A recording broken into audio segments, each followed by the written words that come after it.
Like many dyslexic children, I really shined in preschool. When I went to school 4 years old, 5 years old, my teachers were really happy with me. My parents would go to parent-teacher meetings, and the teachers would say, "We love having Elisheva in the class. She loves circle time and Mhm. stories, and she loves to tell us what she did over the weekend and talk about her brothers, and she loves to play with finger paint and Legos." And then when I got to six and starting first grade, all of a sudden the conversation began to change. And teachers started saying, we're a little worried about Elisheva. She's not keeping up. And it all came to a head in third grade, which is really the age where you shift from learning to read to reading to learn, when teachers said pretty much, she can't keep up. There's a huge gap between where she's holding and where everybody else in the class is holding, and we Mhm. really think you should get her assessed. So it was around that time that I got assessed, and I was assessed with what's called just general learning disability.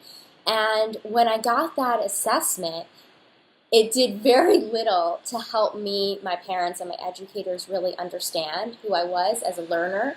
It did very little to help them meet my needs, and it did very little in the way of me being more supported and less stressed out and less nervous in school. There would be a loudspeaker, what's it called? An announcement on the loudspeaker in my class, and it would say, "Would Elisheva and two other students please go to the resource room now?" And I used to wish that the ground under me would just open up and I would disappear. It was so mortifying because not only was I in the lowest reading group and the lowest math group, I was in the resource room group, which was like another step. And when I got to the resource room group, it wasn't like all of a sudden I was in an environment where the learning was the right style for me and I was engaged and lit up and felt appreciated. What it really felt like was it was a place where they wanted to keep us busy. There was a lot of like motivation incentivizing programs. So there was a lot of like toys from the 99-cent stores. Like, if you sit and do this worksheet, you'll get a glittery nail polish and you'll get this little teddy bear. And I came out of the resource room with all these like knickknacks that I didn't need.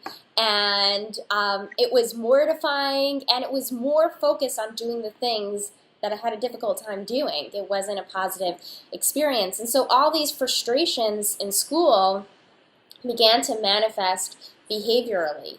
And I began to be really frustrated and angry, and teachers started kicking me out of class to go out Mhm. into the hallway or go to the principal's office. And I don't remember what I could have possibly said because it's a long time ago, but I have a lot of memories of being in this huge school and being sent out of class into the hallway and literally shivering like I was so scared because I didn't know why. I really didn't know why everything seemed to be hard for me, and the teachers seemed to be angry at me. And so by the time I got to fifth grade, I was getting suspended from school for like a couple days at a time. I remember I was suspended from school for 3 days at a time. And the principal of my school called my mom and said, "We have never had a student in our entire school," and I doubt this was true. I just think I was acting out and nobody else was acting out, "who is so smart and yet is doing so badly in our school. We have absolutely no idea what to do with a student like this. We think you should go to another school."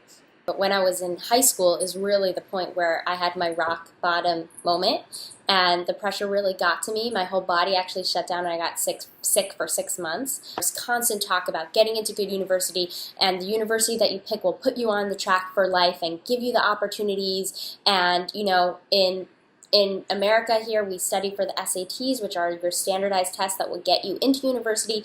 My parents were spending a lot of money getting me private tutoring for my SATs, which felt like a lot of pressure. And it was Mhm. all that pressure felt tremendous because it didn't really just feel like the pressure of doing well and succeeding. It felt like the pressure of my entire future and what job I would get or where I would end up in society felt like the pressure on my 10th, 11th grade shoulders, which just felt tremendous. And it was a really, really difficult time, and I can definitely understand everybody that is struggling.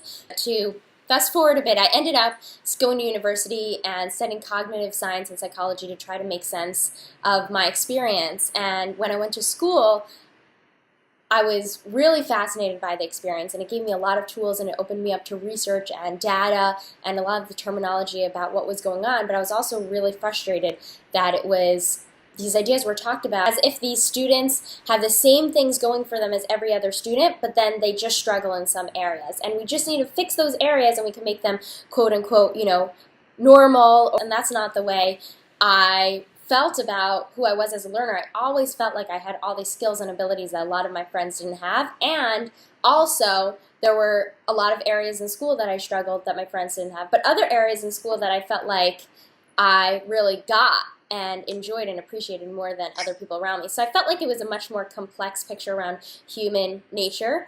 And so fast forward, several years after I finished school, I was studying in the fashion industry, and then after I had my first son, I had an opportunity to transition into different kind of work, and I said, I want to do a blog, I want to do something on the internet, what am I fascinated by? And I said, I'm going to reach out to all the people that are doing really cutting-edge work in terms of neuroscience and understanding individual differences to try to make sense of this for myself. And the blog became a podcast, YouTube channel, consultancy, and now we do online courses. We have a really nice Instagram community at the Dyslexia Quest. So I think we have 7,000 or 8,000 people following us at the Dyslexia Quest. You're welcome to join. We do lots of Insta stories.